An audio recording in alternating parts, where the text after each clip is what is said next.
Bapak Ibu, saya akan mempresentasikan bab 3 tentang penggunaan pemrograman dalam analisa data pembelajaran.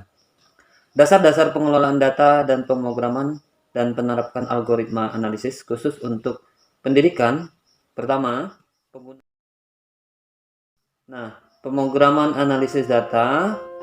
Ada beberapa hal yang perlu kita ketahui dari pendapat beberapa ahli. Menurut pakar, topik ini adalah pertama, Hadley Wickham pada tahun 2009.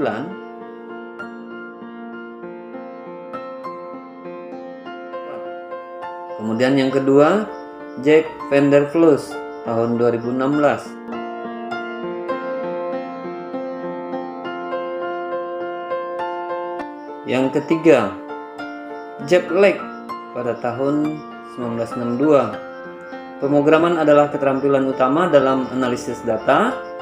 Ini membantu menghindari kesalahan manusia, memastikan reproduktibilitas analisis, dan memungkinkan eksplorasi yang mendalam dari data. Yang pertama adalah pengumpulan data. Yang kedua, pengolahan data. Yang ketiga, analisis statistik. Yang keempat, visualisasi data. Yang kelima, prediksi dan pemodelan. Yang keenam, pemantauan dan evaluasi. Yang ketujuh, personalita pembelajaran. Yang kedelapan, ada umpan balik berbasis data. Yang kesembilan, pengukuran efektivitas pembelajaran. Yang kesepuluh, perbaikan kelanjutan.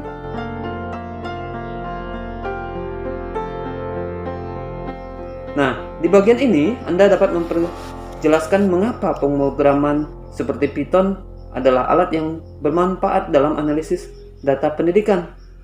Anda bisa berbicara tentang kemampuan pemrograman untuk mengotomatiskan tugas analisa, memanipulasi data secara efisien, dan menerapkan algoritma yang kompleks.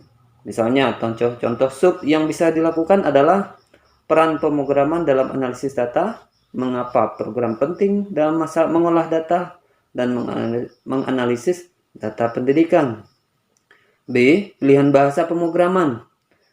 Mengapa Python sering digunakan dalam analisis data dan beberapa alasan untuk memilih bahasa pemrograman tertentu. Yang C. Keuntungan pemrograman dalam analisis data.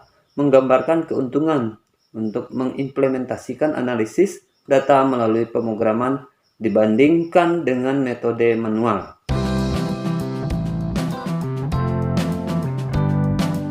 Dasar-dasar pengolahan data dengan pemrograman adalah yang pertama, dasarnya yang pertama pemahaman data dan tujuan. Nah, kemudian yang kedua adalah pengumpulan data. Yang ketiga, memahami struktur data. Kemudian yang keempat adalah processing data. Kemudian yang kelima adalah analisis data.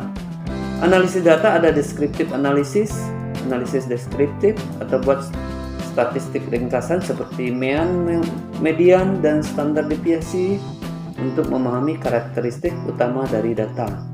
Yang keenam, pemodelan dan prediksi opsional. Kemudian yang ketujuh adalah visualisasi. Kemudian yang kedelapan, interpretasi hasil. Yang kesembilan adalah dokumentasi. Baru yang kesepuluh adalah pelaporan. Nah, diperlukan buat pelaporan untuk menerangkan hasil-hasil analisis, bisa berupa laporan tertulis, presentasi, atau visualisasi yang lebih terstruktur. Nah, penerapan algoritma analisis khusus untuk pendidikan berikut adalah beberapa algoritma analisis khusus yang dapat diterapkan dalam pendidikan. Misalnya analisis pohon keputusan atau decision trees. Algoritma ini dapat digunakan untuk memahami faktor-faktor yang mempengaruhi keberhasilan atau kegagalan siswa. Anda dapat membangun pohon keputusan untuk mengidentifikasi variabel yang paling berpengaruh terhadap pencapaian siswa.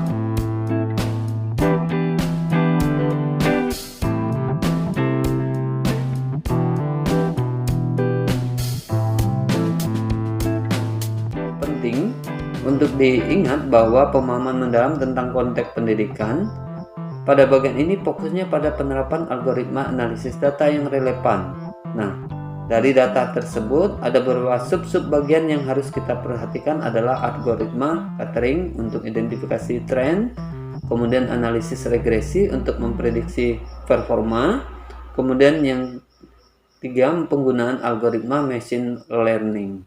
Nah, demikian pembahasan yang dapat saya sampaikan. Saya ucapkan terima kasih.